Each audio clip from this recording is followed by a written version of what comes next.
Nós estamos na série de mensagem Sal da Terra e Luz do Mundo. E ao ler esse texto, eu percebi que quem é sal? Quem afeta ambientes, abençoa ambientes, quem agrega valor ao ambiente, até quando é morto é lembrado. Existem muitas pessoas que hoje você entra aqui e fala assim, sabe por que isso aqui está diferente? Sabe por que isso aqui mudou? Porque fulano de tal, lá em 1930, já está morto, mas por causa dele, por causa do legado dele, isso aqui cresceu e se mantém desse jeito. Quando nós somos levantados por Deus, e nós obedecemos o chamado de Deus, mesmo quando mortos, nós ainda influenciamos as pessoas, nós ainda abençoamos as pessoas. E eu quero ler um evento da Bíblia muito interessante e repleto de ensinamentos hoje, para mim e para você. Atos capítulo 9, a partir do versículo 36, diz assim: em Jope havia uma discípula chamada Tabita, que em grego chama-se Dorcas, que se dedicava a praticar boas obras e dar esmolas. Naqueles dias ela ficou doente e morreu. Seu corpo foi lavado e colocado num quarto do andar superior. Lida ficava perto de Jope. E quando os discípulos ouviram falar que Pedro estava em Lida, mandaram-lhe 2 homens dizer-lhe: não se demore em vir até nós. Pedro foi com eles e quando chegou, correu para o quarto do andar superior. Todas as viúvas o rodearam e chorando, mostrando-lhe os vestidos e outras roupas que Dorcas tinha feito quando ainda estava com elas. Pedro então mandou que todos saíssem do quarto, depois ajoelhou-se e orou. Voltando-se para a mulher morta, disse: Tabita, levanta-se. Ela abriu os olhos e vendo Pedro, sentou-se. Tomando-a pela mão, ajudou-a a pôr-se de pé. Então, chamando os santos e as viúvas, apresentou-a viva. Este fato se tornou tão conhecido em toda a cidade que muitos creram no Senhor. Se você ama a palavra de Deus, diga: eu amo a Bíblia. Você percebe que mesmo depois de morta, as pessoas lembravam as boas obras, as pessoas mostravam para Pedro aquilo que ela havia feito, as pessoas apresentavam para ele e falavam: olha o bem que ela fez enquanto esteve entre nós. A Bíblia é interessante, e ela deixa claro aqui no versículo 1, quando vai descrever não apenas os nomes diferentes de grego, ou como ela era chamada, mas fala assim: ela se dedicava a praticar boas obras e a dar esmolas. Ela não se continha em dar glória a Deus e aleluia dentro da igreja. Ela saía da igreja e abençoava, praticava boas obras onde as pessoas precisavam. E ela praticava boas obras e também dava esmolas. Quando a gente lê, a gente vai pensar que está falando da mesma coisa, porque quando eu dou uma esmola, eu estou praticando uma boa obra. Mas a Bíblia, quando ela cita esses termos de maneiras separadas, é porque a gente tem que entender que são coisas separadas. Boa obra é quando eu me preparo, é quando eu saio de casa e eu vou para o culto e eu falo: hoje eu vou dar uma oferta para o Senhor. Então existe um preparo prévio, onde eu separo um dinheirinho, e no caminho eu falo assim: eu sei que tem aquele irmão que fica naquele sinal, eu vou levar uma roupa para ele. Eu sei que na saída eu vi uma mulher ali, eu vou comprar talvez uma fralda que eu vi ela com um bebezinho, ou vou comprar para ela um leite materno, né, uma fórmula, e eu vou dar para ela. Ou seja, você vê uma situação, e ao ver e entender a situação, você se prepara para poder suprir a necessidade dessas pessoas. Boa obra é quando eu tenho tempo, é quando eu planejo fazer algo bom por alguém. Se você é assim, se você participa do carnê missionário, se você participa do metro quadrado da igreja, se você participa dos desafios a qual você é desafiado, você chega com uma oferta, chega com uma bênção, você compra um Marmitex, entenda? A gente anunciou o Marmitex aqui para você se preparar, para você fazer o pedido, e no domingo, quando pegar o pedido, você paga e você recebe. Isso de algum jeito é uma boa obra. Você viu uma necessidade, você se preparou e você supriu essa necessidade. Então a Bíblia fala: essa mulher praticava isso. Onde ela andava, ela tinha sensibilidade de ver a necessidade das pessoas, e ao ver a necessidade das pessoas, ela se preparava para suprir essas necessidades. Boas obras. Só que ela não fazia só boas obras. A Bíblia fala que ela também dava e entregava esmolas. Bem, se boas obras é o que eu preparo com antecedência para dar para alguém. Esmola é quando eu não tenho tempo para se preparar. Esmola é quando algo abrupto acontece na minha frente e aquilo vai requerer de mim uma atitude na hora. Por exemplo, você passa no drive-thru de um McDonald's, ou você compra uma pizza, ou você faz o pedido dos salgadinhos e está levando para uma festa para sua casa, para alguém comer. Aí quando você vê alguém no sinal pedindo comida, aí você olha para o McDonald's e vê a pessoa pedindo comida. Aí você olha para a caixa de pizza e vê a pessoa pedindo comida. Aí você olha para a caixa de doces, para a caixa de salgadinhos e tem alguém pedindo comida. Você não sabia que essa pessoa estaria lá. Só que o que você tem hoje é o que supre a necessidade dela. Só que você não se preparou para isso, por mais que você tenha um suprimento. Então esmola é quando uma situação impensada por mim me atinge, cruza o meu caminho e vai requerer de mim algum tipo de atitude da qual eu não estava previamente preparado. O que eu faço nesse momento? Eu tiro do que é meu para dar para alguém? Eu subtraio daquilo que eu estava intentando para minha família, para abençoar alguém que eu nem conheço? Então, esmolas são oportunidades que a vida nos dá para abençoar alguém que a gente nem conhece. E aí alguém vai falar, mas eu não vou ajudar não. Por quê? Porque se eu ajudar eu não vou ter o que comer. Se eu dar do que eu tenho, eu vou empobrecer. Só que quando você dá do que você tem para abençoar alguém, você não empobrece, você enobrece. No reino de Deus é assim, quem dá não fica pobre, quem dá fica nobre. Toda vez que alguma situação se apresentar no seu caminho e você entender que dentro nas suas mãos você tem um suprimento dessa pessoa, é Deus colocando para você uma oportunidade para você ser sal da terra e luz do mundo, para você praticar uma benevolência que você não estava previamente preparado. Isso chama-se esmola. São situações onde Deus apresenta e eu falo, eu tenho o que ela precisa.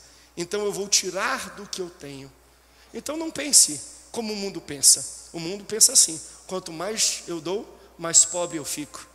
Sabe como é no céu? Quanto mais eu dou, mais nobre eu fico. Que você se torne um homem nobre, uma pessoa nobre. Deus vai colocar pessoas no seu caminho e o suprimento já vai estar na sua mão. Isso não é coincidência, isso é uma oportunidade de você salgar a vida da pessoa e iluminar o caminho dela. Então ela era uma pessoa muito boa, ajudava todo mundo, se preparando ou não. Só que o texto fala que ela adoece e morre. Ela adoece e morre, e acontece com ela o que acontecia naquele tempo. É só você ver um pouco das histórias, dos filmes, daquilo que nós pregamos sobre Jesus. Hoje, o nosso mundo, principalmente no Brasil, nós lidamos de maneira diferente com o funeral, com o enterro. No Brasil, se a pessoa falece de manhã, à tarde ela já está sepultada. Só que nessa cultura, em outras culturas até hoje, é diferente. As pessoas preparam o corpo. Seja por questões culturais, por exemplo, nos Estados Unidos preparam o corpo e tem todo um culto, toda uma coisa, espera a família chegar. Existe toda uma questão de homenagem, toda uma questão de lembrança. Só que nesse tempo, eles não preparavam o corpo apenas por causa de uma cerimônia, mas existia-se uma crença de, vai que Deus faz alguma coisa. Então vamos cuidar desse corpo, porque alguma coisa ainda pode acontecer, ainda pode ter alguma esperança. Então eles ficavam orando por essa pessoa, para entender se o Eterno, se Deus, tinha uma outra ideia sobre a vida desta pessoa. Então quando Dorcas, ela morre, o texto fala que alguém vem, a pega e a leva para o quarto superior, para cuidar do seu corpo, para preparar o seu corpo. E acho interessante que a Bíblia não deixa claro, não cita, não determina, não entra em detalhes quanto ao nome da pessoa que fez isso. Porque uma coisa é você ajudar, carregar alguém que pode te abençoar, alguém que pode te oferecer alguma coisa em troca, alguém que pode fazer alguma coisa por você, mas essa mulher não. Essa pessoa não. Essa pessoa olha e fala assim, ó, ela está morta, ela não pode fazer nada por mim, ela não pode dar nada para mim, ela não pode me abençoar em nenhuma forma, ela não pode me retribuir de jeito nenhum, mas mesmo assim eu vou cuidar dela. Isso aqui aponta para o tipo de pessoas que nós precisamos ter perto de nós. Eu acho que quando Deus nos faz assim como Tabita e Dorcas, uma pessoa que ajuda o próximo, que abençoa quem vem no nosso caminho, Deus começa a nos rodear de pessoas que têm estas características, pessoas que nos ajudam mesmo quando a gente não pode ajudar elas, pessoas que nos abençoam quando a gente não pode dar nada para elas, pessoas que fazem algo bom por nós, mesmo sabendo que a gente não tem como retribuir de volta para estas pessoas. Eu louvo a Deus, porque Ele sempre prepara a gente para ajudar a gente quando a gente não pode fazer nada por eles. Que Ele manda a gente para ligar para a gente, para abençoar a gente, para pagar um jantar para a gente, para pagar uma conta, mesmo quando Ele sabe, eu não posso fazer nada por você. Enquanto nós somos sal da terra e luz do mundo, enquanto nós desempenhamos e temos as características de Dorcas, Deus sempre vai colocar no seu caminho pessoas que vão te abençoar, mesmo quando você não pode fazer nada em troca. Ela estava caída, ela estava morta, ela não podia fazer nada, mesmo assim Ele falou, eu vou ajudar ela, eu vou pegar essa moça e eu vou levar ela para o quarto superior. Agora, quem faz isso está exposto ao julgamento, ao apontamento, ao apedrejamento. Porque se eu for aplicar isso para o dia de hoje, você está pronto e disposto a carregar alguém que está morto, não morto fisicamente, mas fez algo que matou o ministério, fez algo que matou a reputação, fez algo que matou o histórico. Será que nós temos a capacidade de olhar para pessoas caídas e falar, meu irmão, eu vou te levantar, meu irmão, eu vou te ajudar? Porque quando você faz isso, vão te julgar, vão te cancelar, vão falar, olha com quem ele está andando, olha quem ele está ajudando. Mas você entende que quando nós levantamos alguém que está caído, nós estamos apenas cumprindo o chamado de Jesus para a nossa vida, porque a igreja não foi colocada na terra para levantar quem está em pé, a gente foi colocado na terra para levantar quem está caído, para exaltar quem está morto. É muito fácil eu exaltar quem já está alto, eu mostrar quem está em voga, quem tem visibilidade. Agora aquele que está sumido, aquele que está caído, aquele que deslizou, aquele que está machucado, aquele que está morto. Será que eu tenho a capacidade de chegar e falar, vem aqui, você não pode fazer nada por mim, se bobear, eu estando perto de você, eu posso até me queimar, mesmo assim, vem aqui, eu vou pegar você e eu vou te levantar, eu vou cuidar de você. Sabe, tem aquele ditado que fala assim, cuidado com más companhias, é que nem carvão, se aceso te queima, se apagado te suja. A igreja não pode ter isso. Deus levantou a igreja para levantar quem está caído, para ajudar quem está morto, para estender as mãos para aquele que está ferido, para aquele que está acabado. É muito fácil convidar, exaltar, visitar, bater papo, ajudar quem está em pé. Então, se você está caído, se você se sente traído, se você escorregou, se você está todo acabado, se você não sabe o que vai ser da sua vida, você está no local certo. Jesus Cristo deu autoridade e unção para essa igreja, para a gente levantar pessoas como você, para a gente pegar você pela mão e falar, o que você precisa? Eu estou aqui para te levantar independente da situação, e eu não preciso nada em troca, eu não preciso de retribuição da sua parte, porque tudo que eu precisava, eu já recebi daquele que me levantou quando eu estava morto no pecado. Então eu tenho apenas que retribuir a outras pessoas tudo aquilo que Jesus já fez por mim. A igreja não foi chamada para promover quem está de pé. A igreja foi chamada para levantar quem está caído e morto. Aí, ficam sabendo que Pedro está numa cidade próxima. Essa moça está caída, está morta em São José dos Campos. Mas me disseram que Pedro está em Jacareí. Chama Pedro, corre lá, fala para ele ter pressa. Algumas pessoas vão até lá e falam, Pedro, tem uma pessoa que morreu, vai lá, ora por ela, faz algo, porque carregaram e estão esperando alguma coisa acontecer. Aí o texto da Bíblia fala que quando Pedro chega naquele local, ele sai correndo para o quarto de cima. Ele sai a jato, ele sai voando, e ele chega lá e fala, cadê ela? Ah, está lá em cima. Ele pega e sai correndo por cima de tudo, e ele sobe e ele vai para o local onde está a pessoa que está morta. Isso aqui eu já ministrei algumas vezes aqui nessa igreja. Prepara aí o cinto e o lombo. Você sabe, e a gente quando lê a Bíblia, toda vez que você entra numa casa dessa nesse tempo, existe um protocolo, existe uma tradição. Aqui hoje a gente chega de carro, é tudo asfaltado, mas no tempo que não tem carro, no tempo que não tem asfalto, você está andando e correndo na rua, pode até pegar um cavalo, mas quando você chega está cheio de poeira no teu pé, está tudo sujo, está tudo laranjado, marronzado, tudo cheio de barro. Então quando você chega na casa de alguém que você é convidado, no mínimo vai ter uma bacia com água e uma toalha na entrada. Para quê, pastor? Para tirar a lama do teu pé, para você não sujar o tapete, para você não empoeirar toda a casa. Então quando você entra, no mínimo, numa casa simples tem uma bacia com água e uma toalha.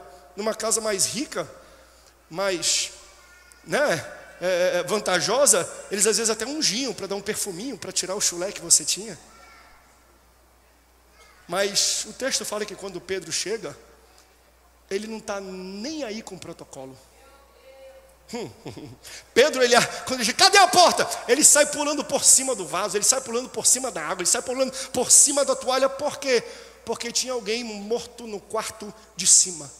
Ele quebra todas as tradições e todos os protocolos daquela casa, porque a urgência do quarto fazia com que a tradição da sala se tornasse irrelevante. Eu não disse que a tradição é irrelevante, mas se tem uma urgência maior, se existe uma prioridade no quarto de cima, o que acontece aqui embaixo se torna irrelevante. Ou seja, o que tem na sala, a tradição, a prática, o protocolo da sala perde a importância diante da urgência daquilo que existia no quarto de cima. Meus irmãos, temos que ter cuidado, como sal da terra e luz do mundo, como enviados de Deus para ministrar o evangelho lá fora, a não perder muito tempo com os assuntos periféricos da sala, enquanto tem gente morta no quarto de cima.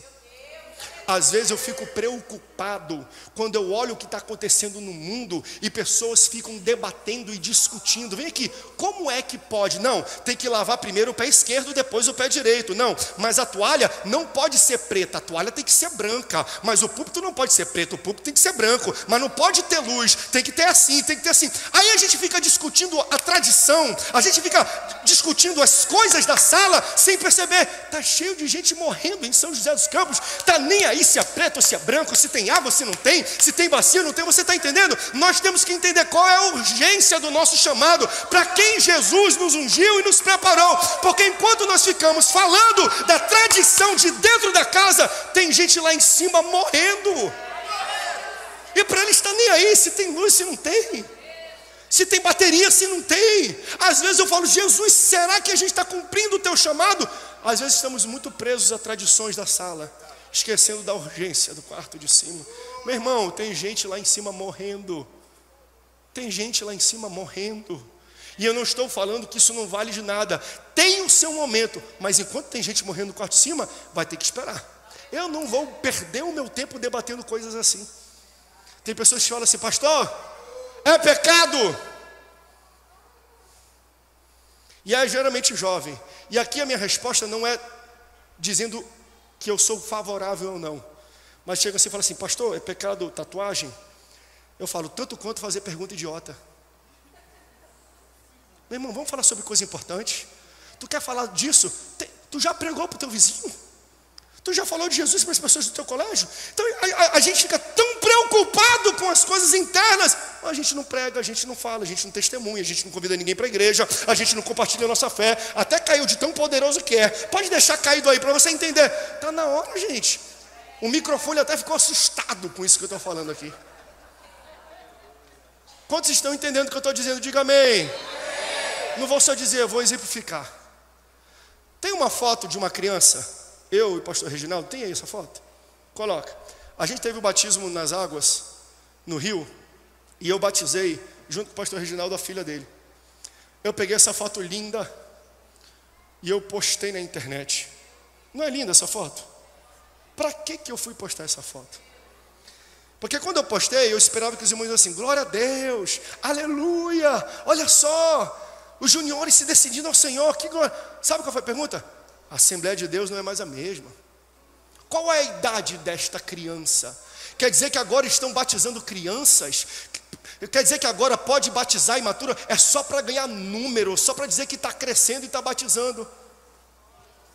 Irmão, Em vez de tu abrir a tua boca para ficar reclamando, dá glória a Deus, que Deus está batizando até as crianças, que Deus já está colocando certeza no coração de uma menina de 12, 13, de 14 anos de idade. Mas não, Ele não quer ver o que Deus está fazendo, Ele quer ver com o olho humano o protocolo da sala. Vai lá no Rio de Janeiro, tu vai ver menino de 8, 10 anos, bota um fuzil na mão dele e fala, trabalha aqui no tráfego, e a gente fica debatendo se pode batizar criança com 14 anos de idade.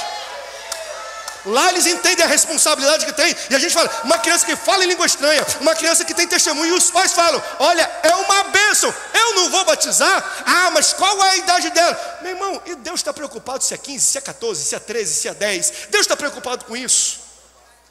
Pasme você. Coloca outra foto aqui. Essa foto viralizou na internet. Essa foto aconteceu no centro de convenções e eu batizei esse irmão. Esse irmão saiu da UTI. Ele veio de ambulância para a igreja em estado terminal e falou, pastor, eu sei que meus tempos e meus dias estão contados, e eu não quero ir para a glória sem ter a alegria de descer nas águas batismais. Ele teve que assinar lá um termo de responsabilidade. Eu o batizei, se eu não me engano, 3 ou 4, um mês depois ele veio a falecer. Eu postei essa foto, viralizou na internet. 1/3 das pessoas que viram essa foto falaram assim, a Assembleia de Deus está diferente mesmo. Onde já se viu batistério em piscina, onde já se viu batizar em água dentro de uma piscina de plástico, e não num batistério no altar, e não num rio. Meu irmão, a gente está brincando de fazer o quê?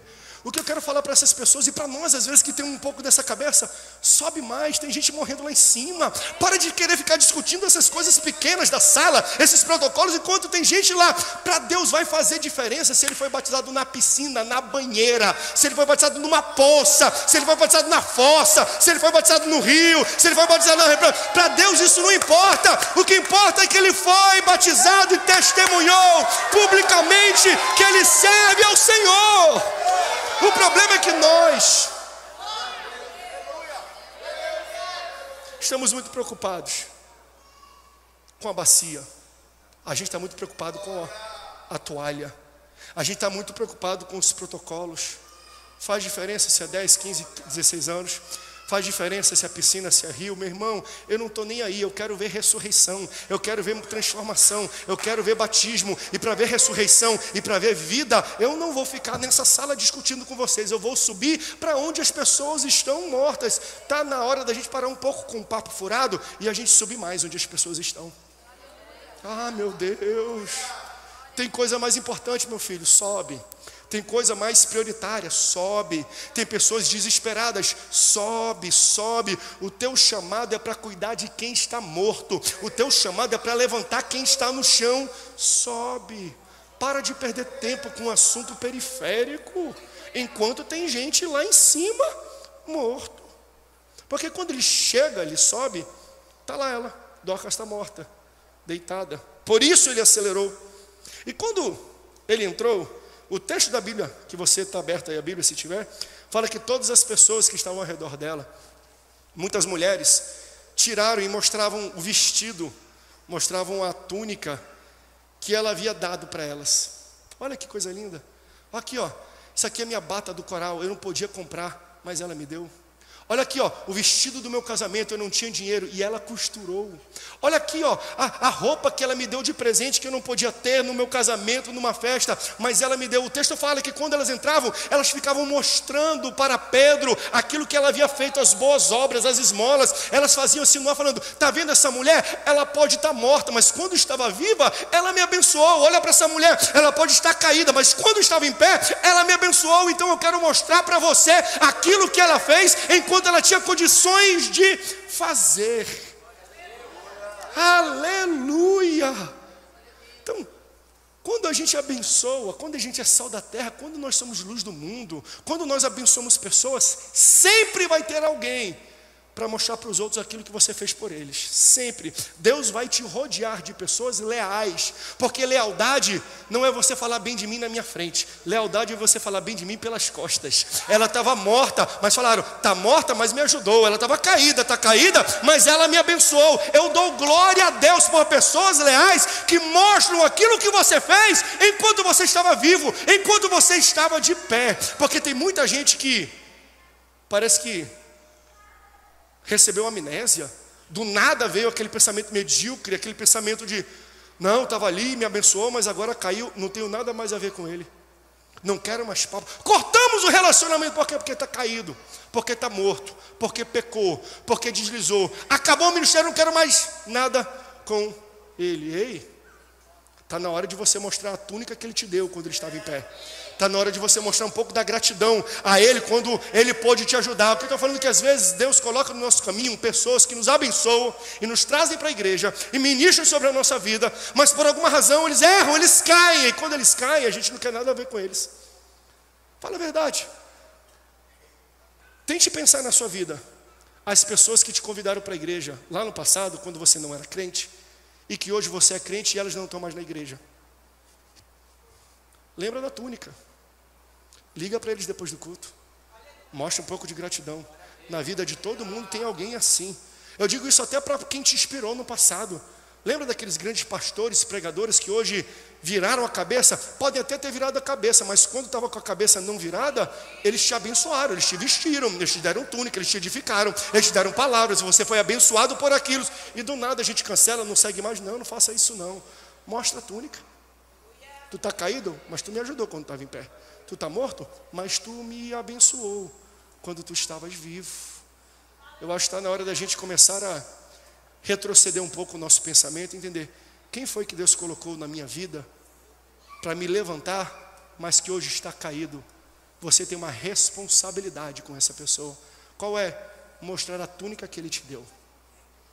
Demonstrar para Ele a bênção que Ele foi na sua vida. Quem sabe o que falta para essa pessoa se levantar e voltar aos caminhos do Senhor é uma ligação sua, é um zap seu falando, meu irmão, eu estou orando por ti, porque o dia que eu estava na droga, tu orou por mim, eu estou orando por ti, porque aquele dia que eu não queria nada com nada, tu passou na minha casa, me deu uma carona e me levou para a igreja, eu estou orando por ti, porque quando eu não queria saber nada com ninguém, quando eu estava largando a minha mulher, o meu esposo, você foi lá comigo, me aconselhou, pagou um jantar para mim, e hoje eu estou vivo, e eu estou orando por você, porque quando eu precisei, você me vestiu, você me deu uma túnica. Pedro entrou e ele viu um monte de moças falando, está aqui, ó.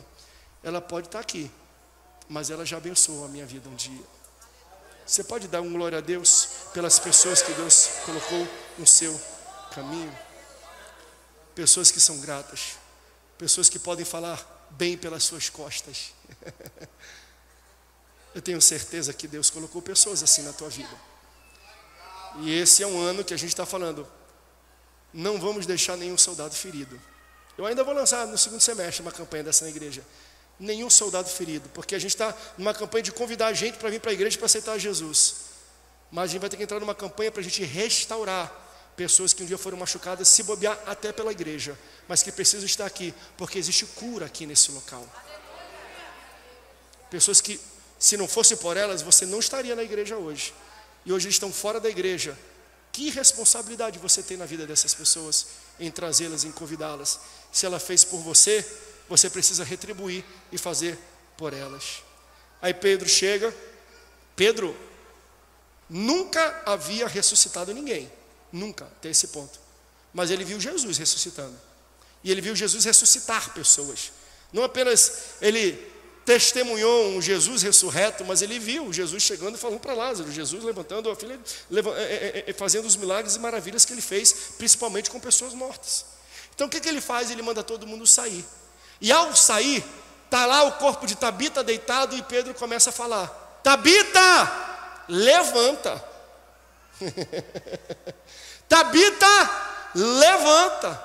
Mas ela não pode ouvir, sim, mas ele pode falar. Tabita, levanta. Mesmo sem ela poder ouvir, ele pode falar. Tabita, levanta. Deixa eu aplicar isso para a sua vida, porque eu vivo de aplicação. O evangelho é para ser aplicado na tua vida. Lá na tua casa, quando você fala de Jesus, bota o hino, o teu filho coloca um headphone ele não quer ouvir, mas você pode falar, continua colocando o hino, continua profetizando, continua orando por ele. Sabe aquele seu marido que quando você começa a orar, ler a Bíblia, ele sai de casa, ok, ele não quer ouvir, mas você pode falar, continue lendo, continue profetizando, porque uma hora aquilo que está morto vai escutar o som da voz e do Espírito que está sendo dito. Deixa eu profetizar, o seu filho vai ouvir e o Espírito Santo vai tocar o coração. Continue falando, meu filho, levanta, marido, levanta, esposa, levanta, mesmo eles não querendo ouvir, você tem a opção de falar. Levanta. Quando ele declarou essas palavras, ela abriu os olhos e ela se assentou. Agora Tabita, que estava morta, deitada, está sentada. Eu acho lindo. Nossas igrejas têm feito isso, continuem fazendo isso, pastores e líderes. Postem na internet, coloquem na internet os cultos, as fotos, os vídeos. Mostre o que Deus está fazendo ali naquele local. De vez em quando eu replico, eu posto fotos, eu posto vídeos aqui da igreja, da frente. Antes de pregar eu tenho esse hábito, eu subo ali e as pessoas estão adorando e eu faço um vídeo, eu dou um zoom, mostro a galeria, venham para cá. De vez em quando, porque tem muitos seguidores na minha rede social, uma ou outra pessoa fala, fulaninho está aí nessa igreja? Eu vi ele sentado ali, pastor, no 5º banco, na 3ª fileira. Pastor, cuidado, não vale nada. O quê? É o que mais recebo. Porque eu pego aqui, eu mostro fotos, falo, fulaninha está aí, pastor. O senhor não conhece o passado da fulaninha, pastor. Se o senhor conhecesse, o senhor nem permitiria que ela estivesse sentada aí nessa igreja. Não sabia que ela estava aí. Vocês estão recebendo esse membro? Pastor, olha lá o passado dele, há 10 anos atrás. Tente ver qual é o histórico desse camarada, para o senhor receber ele antes. Quando as pessoas falam isso, é essa passagem que vem em mente para mim. De pessoas externas falando mal de quem está sentado na igreja. Às vezes sabe qual é a minha resposta? Querido, não fala mal dele sentado na igreja não, porque quem estava deitado e morto está sentado, já é um grande progresso. Não vale nada, é verdade, estava caído, mas está sentado na igreja, Deus está trabalhando na vida dele. Estava caído, mas já está aqui dando glória a Deus e aleluia. Mas pastor, da boca para fora, daqui a pouco você da boca para dentro, fica sentado na igreja. Não fala mal de quem estava caído e hoje está sentado aqui dentro desta igreja. Pode ser ruim que for, mas não está mais morto. Já está sentado, já está ouvindo, já está sendo ministrado. Isso quer dizer que o milagre já começou na vida dessa pessoa, né? Então assim, está sentado, mas vai pregar um dia, está sentado, mas vai orar um dia, está sentado, mas vai louvar um dia, está sentado, mas vai subir num púlpito desse um dia era você que estava morto e deitado. Olha você aqui sentado, olha você pregando, olha você adorando. Se Deus fez com você, Deus pode fazer com eles. Deus pode fazer com eles. Eu sempre falo isso. Se você acha que uma pessoa não tem jeito, é porque você tem amnésia e não lembra da história da tua vida. Um dia era você que estava morto e hoje Deus te levantou.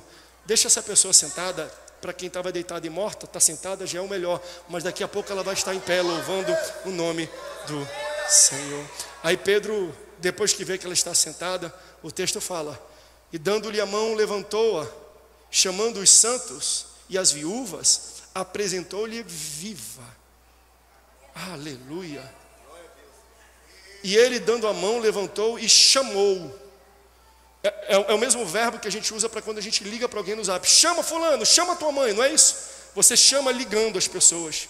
O grande problema às vezes nosso é que a gente só chama os outros, só manda zap para os outros quando a gente vê desgraça. Tu viu o que aconteceu com o pastorzinho fulano de tal? Tu viu o que aconteceu com a esposa daquele pastor? Olha ela, nem parece que é aquela pessoa. Tu não sabe do babado, tu não sabe da maior. Nem te conto, eu fiquei sabendo. Por quê? Porque quando a gente ouve mensagens destrutivas, fofocas, a gente chama os outros. Só que eu aprendo algo muito interessante com isso de Pedro. Quando ele foi chamado, ele saiu correndo. Quando ele quebrou o protocolo, quando ele subiu, ele não chamou ninguém. Porque às vezes os atritos, os desentendimentos que acontecem dentro da igreja devem permanecer dentro da igreja. Não porque somos fariseus e queremos esconder, Mas existem coisas que não precisam ser compartilhadas. Senão vai escandalizar quem está lá fora. Elas vão ser tratadas, mas aqui dentro. Você quer compartilhar alguma coisa no Zap? Compartilha isso que Pedro compartilhou. Depois que ela estava morta, mas estava viva e acesa, ele chamou a todos e falou: está aqui, ela está viva. Se você quer compartilhar alguma coisa no Zap, compartilhe o irmão aceitando a Jesus, compartilhe a gente sendo batizado com o Espírito Santo. Está na hora da gente compartilhar a coisa certa. Está na hora da gente entender que rede social para crente não é para compartilhar desgraça e nem fofoca, mas é para compartilhar cura e pessoas que são levantadas. Então, temos que aprender isso aqui. Temos que contar milagre. O teu WhatsApp, tua rede social é um portal de milagres para a vida das pessoas. Não foi isso que o texto falou? E quando os outros ouviram, quando as pessoas ficaram sabendo, elas começaram a temer ao Senhor e aceitar a Jesus. Se a única pregação que os teus seguidores recebem são do feed da tua rede social, eles têm conteúdo bastante para aceitar Jesus? Tem muita gente, e aqui eu não quero entrar muito nesse mérito, mas tem muita gente que, se entrar no feed da tua rede social, vai ficar sabendo mais sobre o BBB do que sobre o Deus que te salvou. Tem muita gente que, se entrar na tua rede social, vai ver você mais falando do teu candidato político do que aquele que morreu por você na cruz do Calvário. Se a única mensagem, o único alimento que uma pessoa recebe é aquilo que você posta na internet, é aquilo que você compartilha, eles seriam crentes. Está na hora da gente entender o que merece ser compartilhado. Está na hora, como falou outro pregador, da gente sair e tirar a cara do Facebook e botar o Face no book, na palavra de Deus, e começar a entender aquilo que Deus tem para a nossa vida. Eu quero profetizar isso sobre a nossa vida, sobre a nossa igreja. Essa igreja não será mais conhecida como uma igreja de briga, como uma igreja de contenda, como uma igreja de desentendimento, como uma igreja que tem quebra-pau, como uma igreja... Não. Deus está mudando e já mudou a história. Tudo que as pessoas vão ver postadas sobre essa igreja é gente aceitando a Jesus, é reconciliação com Cristo, é Deus pegando as pessoas que um dia brigaram de um lado e de outro, vão estar de mãos dadas louvando a Senhor, trocando Santa Ceia. É isso que está na hora da gente começar a mostrar. Um tempo de reconciliação, um tempo de renovo para a nossa vida. Compartilha isso, meu irmão. Fala isso, fala para os outros, porque você é um agente de cura para a vida das outras pessoas. Aleluia. Por isso eu creio. Sobe aqui, louvor, que eu quero cantar para a gente terminar isso. Eu creio que Deus, através dessa palavra, está amadurecendo os nossos corações, para a gente aprender a falar a coisa certa no momento certo. Está na hora da gente entender que existe muita gente morrendo lá fora, e nós temos um compromisso em alcançar essas pessoas. Eu sempre tenho falado nisso. Eu dou glória a Deus, porque o tema desse ano da nossa igreja é Sal da Terra e Luz do Mundo. Se Deus propôs esse tema, é porque Ele entendeu que era uma necessidade, era uma dor da nossa igreja. E eu repito isso e vou repetir quantas vezes for necessário. Enquanto nós não formos lá para fora e pregar e compartilhar o Evangelho, nós ficamos aqui dentro brigando por cargos. Porque quando uma pessoa não exerce o seu chamado para o mundo, não é sal da terra, tu não é sal da igreja, não. Tu é sal da terra. Tu é luz do mundo, é para fora. Aqui você recebe a luz e lá você compartilha a luz. Aqui você recebe o sabor e lá você compartilha o sabor. Só que o problema é que, como nós não estamos indo lá para fora, e ao não ir para fora, nós ficamos aqui dentro. E nós pegamos as seguintes características: como eu não saio para evangelizar, eu me torno competitivo, eu me torno combativo e eu me torno territorial dentro da igreja. Esse cargo é meu, eu que mando aqui, ninguém senta nessa cadeira.